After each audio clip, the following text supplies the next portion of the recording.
Halo, selamat datang di channel gua.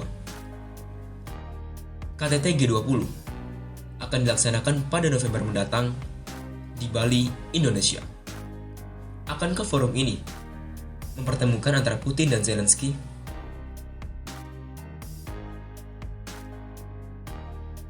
Teman-teman sekalian, pada video gue ini, gue akan membahas mengenai KTT G20.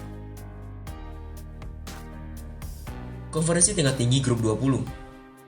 Ya, yang intinya ialah berupa forum multilateral yang mempertemukan dan menghubungkan negara-negara maju dan berkembang dengan tujuan mewujudkan pertumbuhan global yang kuat, berkelanjutan, seimbang, dan inklusif. Forum ini mendiskusikan berbagai masalah kunci di bidang ekonomi dunia. Forum ini berisikan anggota yang terdiri dari 19 negara dan juga Uni Eropa, serta perwakilan antara IMF dan World Bank. Indonesia sebagai tuan rumah pertemuan KTT G20 kali ini tentu berkewajiban mengundang seluruh pemimpin negara anggota forum ini, termasuk mengundang Rusia sebagai salah satu anggota dari KTT. Namun, di tengah panasnya konflik antara invasi Rusia ke Ukraina, maka hal ini menimbulkan beberapa bantahan dari para pemimpin dari negara-negara yang termasuk dalam anggota KTT ini. Akan hadirnya Presiden Rusia, Putin pada KTT G20 di Bali ini memicu bantahan dan penolakan, baik itu dari Amerika Serikat dan negara-negara anggota G7 serta Uni Eropa. Seperti yang dikutip dari penyampaian Menteri Keuangan Yellen, mengatakan bahwa Presiden Amerika Joe Biden menjelaskan, Rusia tidak bisa terlibat dalam bisnis seperti biasanya di lembaga keuangan manapun. Amerika Serikat, khususnya Joe Biden, meminta agar Indonesia mengeluarkan Rusia pada forum KTT G20 ini. Begitu juga dengan Perdana Menteri Kanada yang menyampaikan penolakannya terhadap kehadiran Rusia pada KTT ini. Ia keberatan jika Rusia hadir pada pertemuan forum ini. Perdana Menteri Kanada mengatakan, sangat sulit bagi kami dan akan tidak produktif bagi G20.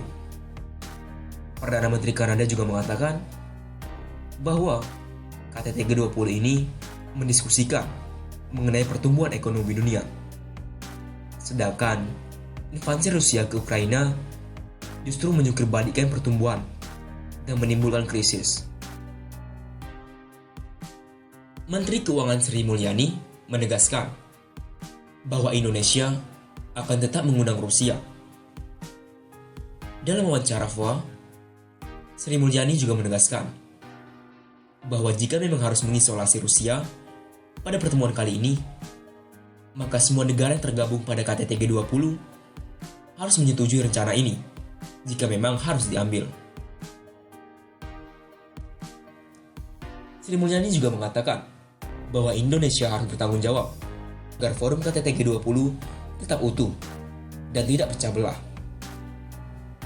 Ia berharap forum ini bisa meredakan konflik dan memperkuat seruan untuk menghentikan perang sesegera mungkin.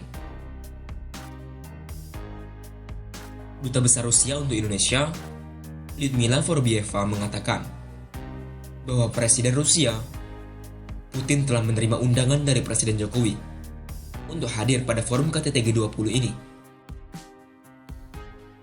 Putin juga menyatakan intensinya untuk hadir dan menjadi bagian dari KTT G20 di Bali. Namun, hal ini masih dipertentangkan oleh Presiden Amerika Serikat, yaitu Joe Biden. Ia menyampaikan bahwa kalau memang tidak bisa mengeluarkan Rusia, maka menurutnya Indonesia harus meminta delegasi Ukraina untuk turut hadir pada forum ini. Ya,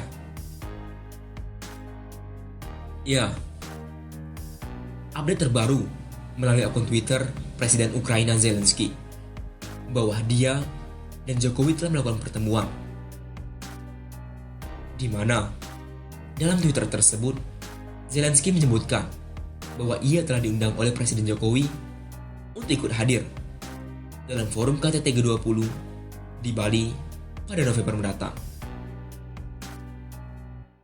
Berkaitan dengan hal ini, juru bicara Kementerian Luar Negeri Indonesia belum bersedia memberikan konfirmasi mengenai undangan tersebut. Akankah memang benar bahwa Zelensky akan turut hadir pada KTT G20 ini? Akankah memang benar bahwa Zelensky dan Putin akan bertemu di forum ini? Tinggalkan pendapat kalian di kolom komentar.